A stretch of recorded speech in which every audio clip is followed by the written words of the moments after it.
What's up, everybody, and welcome to Hardwired Dog Training. This is episode 2 of Dog Talk. My name is Nathan Beatty, and I'm coming to you from the heart of Oklahoma. Today, I want to talk to you about what balanced dog training is and why I am a balanced dog trainer. Now, if you're not convinced of the balanced dog training method, that's okay. You have a right to disagree. You have a right to your opinion, but please stick around to at least hear me out. So, balanced dog training is one of 3 major dog training methods, the other 2 being positive-only training and compulsory training. The reason it's called balanced dog training is because it sits between compulsory and positive-only training. It's a combination of the two. So, if you can imagine a horizontal line with compulsory training on this side and positive-only training on this side, the balanced dog training would be everything in the middle. That means to understand balanced training, we must first understand what the other 2 methods are. So, compulsory-based training says, hey, this dog's a pack animal and I need to prove to it that I'm the pack leader, so we're going to dominate the dog and I'm going to make it do what I want.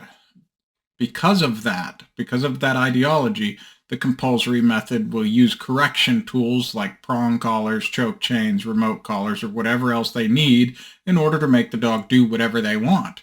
So if you wanted the dog to lay down, you'd take a slip lead, you'd put it under your foot, and you'd pull up on it, and it'd cinch down around the dog's neck and force them to go down.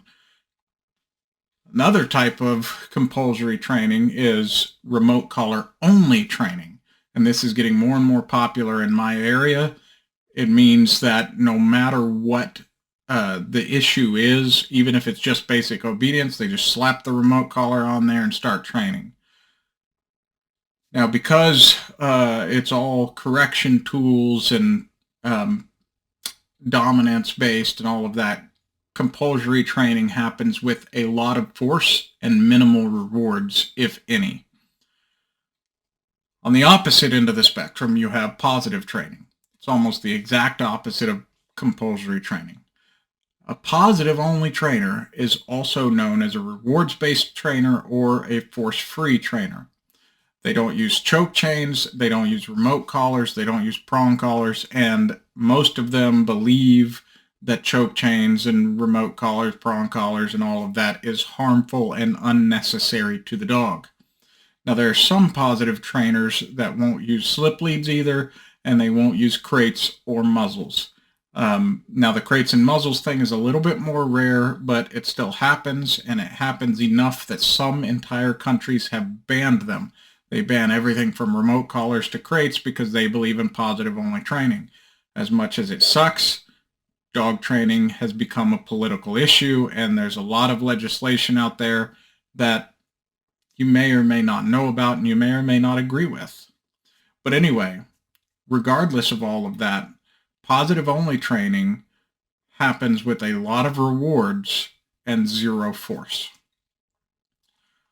Now, on the other hand, I know you have compulsory training and then positive training, that's 2 hands, so I guess you need a 3rd hand for this. On the other hand, a balanced dog trainer will employ as many rewards and corrections as needed to get the job done. So they'll use correction tools and treats. And as easy as that seems to define, the problem is that balanced dog training is a broad term that describes everything between compulsory training and positive training. That means that you have trainers that are balanced but lean more towards the compulsory method, and you have trainers like me that are balanced but lean more towards positive training. So though I lean positive, I want to let you know why I am not positive only and why I'm a balanced trainer. And I have an easy analogy to kind of understand that. So like humans, not every dog gets an A.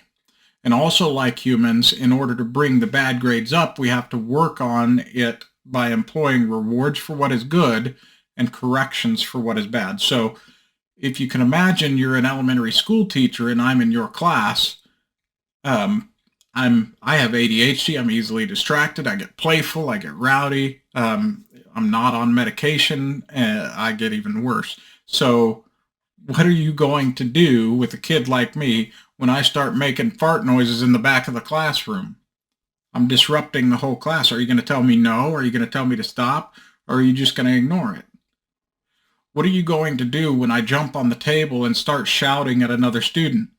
What are you going to do when I threaten to punch another student? Or what are you going to do if I follow through on the threat and I actually punch the other student? My hope is that you would correct the behavior by telling me to stop and sending me to the principal's office. I also hope that if I punch a student, I get detention or suspension, and then when I get home, I hope I get grounded at the very least, maybe even spanked. I need to know never to do that again, right? And then what are you going to do if you grade my tests and I got an answer wrong? Are you going to put an X by it and mark off points? Or are you just going to ignore it and only grade the good ones? The point is that I can't learn and grow without being rewarded for what I do right and corrected for what I do wrong. Dogs are the same in that respect. If they are to learn and to grow, they need to know what to do and what not to do. Reward what's good and correct what's bad. Now, there's a term that's used for this in psychology and in dog training, and that's operant conditioning. And this works for both dogs and humans. So rewarding what's good and correcting what's bad is how we learn and we grow.